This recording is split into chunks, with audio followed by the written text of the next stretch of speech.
Today in this video, I'm going to be talking about why tic suppression is often counterproductive. Now, some people suppress their tics because they feel like it may help them in certain environments, or they feel anxious to tic in front of others, or they are worried about being judged, something like that.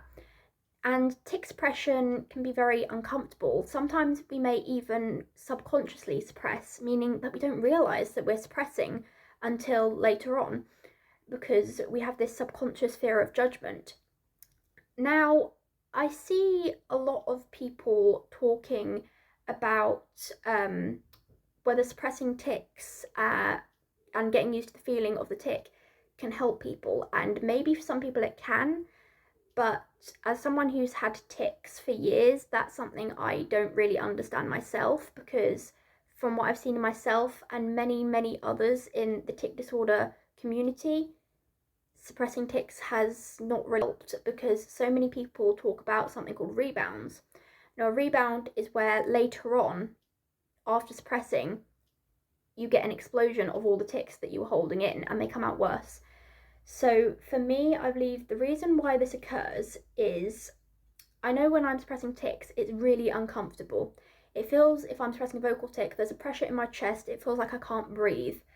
And I can assure people that it does get worse later on in my case and other cases I've seen.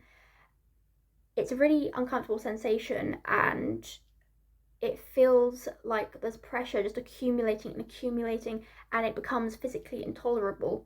Some people say that the urge to tic is worse than the tic itself, because it is a horrible sensation.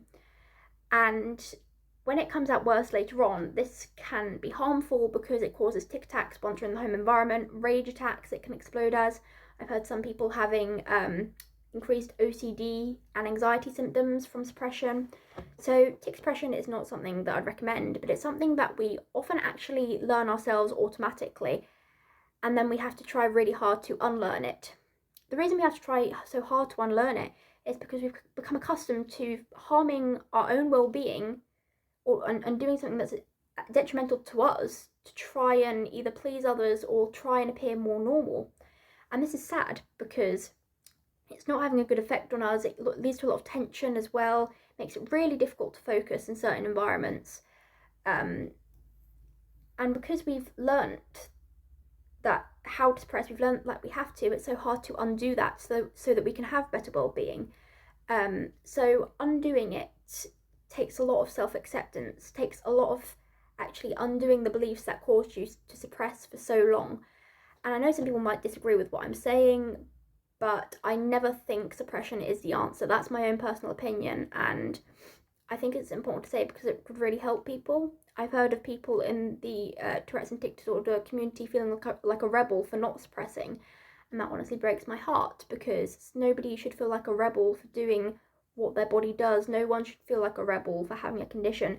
Nobody should feel like a rebel for doing what is the best for them and their well-being, because people cannot control their tics, and we should not have to suppress at the detriment of our own well-being. Now, redirection is different. Tic redirection is where you still satisfy the urge to tic, but do it in a little bit of a different way. So, you know, that could be if you have a really harmful tic, like hitting your arm or something. Maybe there's like a way you could push down in it and tense it or something, so that the urge is relieved but you don't hurt yourself. And that's why redirection can be helpful if you have tics that cause distress or harm to yourself and something like that, or if it makes it difficult to do things. That can be very helpful for some people, because once the urge is addressed, then I believe you're less likely to have rebounds, and you know, it's better that way. But suppression is just something I don't agree with, and I don't think that you know, when we're suppressing tics, it's harder to deal with than the tics itself sometimes, because it can, as I said, worsen OCD and anxiety, which can be more distressing for us to deal with, and people don't see what happens at home once we have the rebounds.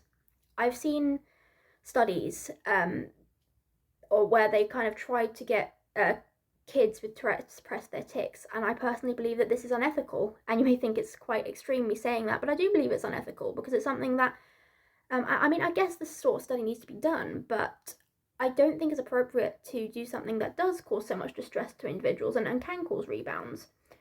And I've also seen studies saying that rebounds don't occur, but I think, people in the Tourette community have seen this and thought this is ridiculous, because so many people in the Tourette community have seen these rebounds. They've seen how many issues they can cause people. So it's something that I genuinely don't understand. And I have seen people thankfully speaking up in the Tourette's and tic disorder community as to why suppression isn't the way to go and isn't the most effective way to help us manage. Although on the outside it might look to others that, oh, look, we're not ticking, we're fine. It's not like that at all.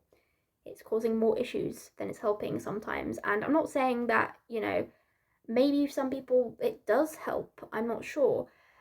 Suppression is different from managing. Suppression is where you forcefully don't let yourself tic so that the urge builds up, and you keep doing that. Management is where you find something that helps you, or where you can, if your tics are made worse by hyperactivity or excitement or anxiety, then you find ways to calm yourself down for a while and maybe breathe. That's like a sort of redirection as well for some people, and then it can improve and help you manage, but that's different to suppression. Please leave your comments down below on your experiences with tic suppression, what you feel about when people say that suppression is actually helpful, because for some people it may be, but for myself and many others in the community that I've spoken to, it's actually very counterproductive. But please just leave your comments down below as to what you think of that. Thank you. Bye.